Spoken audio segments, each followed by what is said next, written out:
94 వరకు నేను దేవుని నమ్మకం. ఖైరతాబాద్ వినాయకుని ముందరికెళ్ళి మా ఆఫీస్కి వెళ్ళాలంటే వినాయకుని బ్యాక్ సైడ్ మా ఇల్లు. ఓకే, ముందరికెళ్ళి వెళ్ళాలి, వేరే రూట్ లేదు. ఓకే. నేను ముందరికెళ్ళి వెళ్తుంటే కానీ ఎప్పుడు వినాయకునికి నేను మొక్కకపోతాను. ఎప్పుడు అసలు ఒక్కసారి కూడా మొక్కకపోతుండే. ఓకే. ఈ భూమి మీద అందరికంటే ఎక్కువ ఇష్టం నాకు మా చెల్లి. మా చెల్లెలంటే నాకు చాలా ఇష్టం. ఓకే. అయితే మా చెల్లెలకు పాప పుట్టింది. పాప పుట్టి అప్పటికి 6 నెలలు. ఆ పాప సిక్ అయింది. ఓకే. సిక్ అయిపోయిన తర్వాత అది వినాయకుని చవితప్పుడే జరిగింది.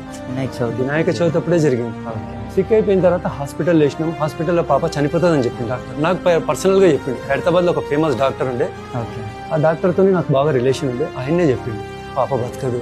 నేను ఇంటికి వచ్చేసిన. అప్పటికి 3 days అవుతుంది. నేను పళ్ళు కూడా దొమ్మలే, ముఖం కూడా కడగలేదు. ఇంటికి వచ్చేసినాం.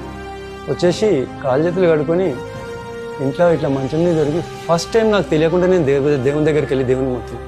నేను ఎప్పుడు ఏం కోరలేదు. దేవునే నమ్మనేను అసలు. నమ్మని ఒక వ్యక్తి దేవుడి దగ్గర ఆటోమేటిక్ వెళ్ళిపోయినా. స్నానం కూడా చేయలే ఆ రోజు. మా పాప బతకాలి అని మొక్కింది. అప్పుడు మా ఇంట్లో ల్యాండ్ లైన్ ఫోన్ ఉంది. అప్పుడు ఫోన్ చేసి చెప్పారు ఇట్లా పాప హోస్ట్లోకి వచ్చింది అని. వచ్చిన తర్వాత పోయి చూసిన తర్వాత కూడా మళ్ళీ కోమాలకి వెళ్ళిపోయింది. అప్పటికి కూడా డాక్టర్ చెప్పిండు బతకదని. సరే కోమాలకి వెళ్ళి హోస్ట్లోకి వచ్చిన తర్వాత కూడా చెప్పిండు బతకదు అని. అనుకోకుండా ఆమె ఒక 5-6 రోజుల తర్వాత క్యూర్ అయిపోయింది, బాగా అయిపోయింది. అప్పుడు ఆ అమ్మాయి పేరు మీద నేను మొక్కలే, మా బావ వాళ్ళ బావ ఆయన దేవునికి గణేషునికి మొక్కి ఆయన పూజ చేసిండు. అప్పుడు హాస్పిటల్కి వెళ్ళి బయటికి తీసుకొచ్చి డైరెక్ట్ ఆడ నీలఫర్ ముంగల్ ఒక పెద్ద వినాయకుడు ఉండే. ఓకే. ఆడికి తీసుకెళ్ళి ఆడ పూజ చేయించారు. పూజ చేయించిన తర్వాత నేను ఇంటికి వచ్చేసాను.